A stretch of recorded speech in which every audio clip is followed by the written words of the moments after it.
The tax team, comprising security operatives and other officers from relevant agencies in the FCT, confiscated vehicles from different locations within the city center. The areas raided include Barnex Junction and Federal Secretariat.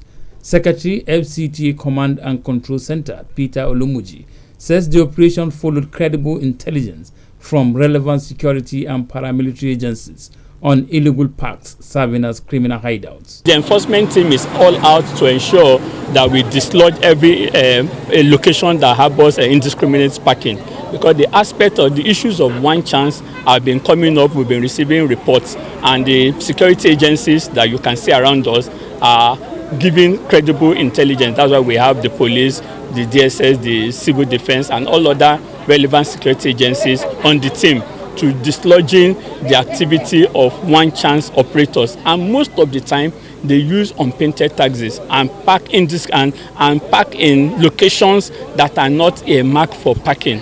That's why we have to go around the city and dislodge these unapproved parking zones. More than 15 vehicles, including rickety ones, were impounded from different locations within the city center for violating traffic regulations. They are not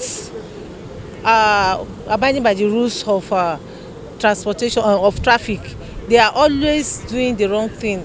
It will be recalled that the team had earlier sensitized motoring public to the need to always park at designated zones to avoid facing the wrath of the law. Onoze Yakubu, NT News.